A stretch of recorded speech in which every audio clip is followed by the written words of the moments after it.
So guys ఇప్పుడు మనం బాగా ఇంకా కాలంగట్ బీచ్కి అలా వెళ్ళిపోదాము. మాస్టర్ ఒకసారి ఇక్కడ రండి. ఎక్కడికి? అదేనా బాగా బీచ్, మన కాలంగట్ బీచ్ ఎంత ఉన్నాయి అక్కడికి వెళ్ళిపోదాం.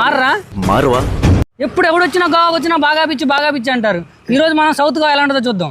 అది ఎక్కడ ఎక్కువ ఓకే మరి లెట్స్ గో గైస్. సో మొత్తానికి అయితే మనం ఇప్పుడు we are going to south Goa. Yes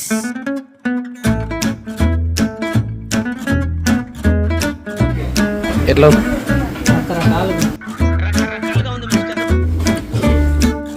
అన్న సెకండ్ సాటర్డే నాకు కలిసి వచ్చింది. నేను ఈ సిరీస్ లో గోవాలో అండ్ గోవా గురించి తెలుసుకోవాల్సిన లాట్ ఆఫ్ పాయింట్స్ చెప్తా. మీరు మంచి ఎండకి తిరిగి బడ్జెట్ అండ్ రిలాక్స్ ట్రిప్ కావాలంటే మార్చ్ టు ఏప్రిల్ గోవాకి రండి. నేచర్ ని లవ్ చేస్తావు, ఇంకా గ్రీనరీ కావాలి, ఫుల్లీ ఫ్లోయింగ్ వాటర్ ఫాల్స్ కావాలంటే మాన్సూన్ జూన్ టు సెప్టెంబర్ రండి. కూల్ కలర్ఫుల్ బీచ్లు, పార్టీలు, నైట్ లైఫ్ కావాలంటే ఇప్పుడు నవంబర్ టు ఫిబ్రవరి రండి. ఆల్సో ఈ రీల్ ని మీ వైఫ్ కి మ్యాచ్ అయ్యే ఫ్రెండ్ కి షేర్ చేసి బ్రతిమాలండి. ఇంతలో మనం మన ఫస్ట్ బీచ్ కి వచ్చేసాం.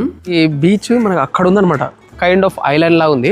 సో ఈ బీచ్ పేరు వచ్చేసి మోబర్ బీచ్.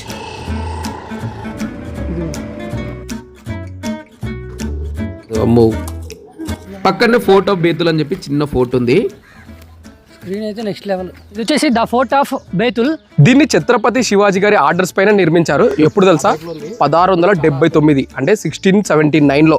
ఆ కాలంలో ఛత్రపతి శివాజీ గారు ఆర్డర్ చేస్తే బిల్ చేశారనమాట. 1763 and 64 అప్పుడు బేతుల్ ఫోర్ట్ పోర్చుగీస్ ఆధీనంలోకి వచ్చింది. తర్వాత పోర్చుగీస్ ఇక్కడ ఇల్లులు, పోలీస్ స్టేషన్, పోస్ట్ ఆఫీస్ అన్ని కట్టించారు.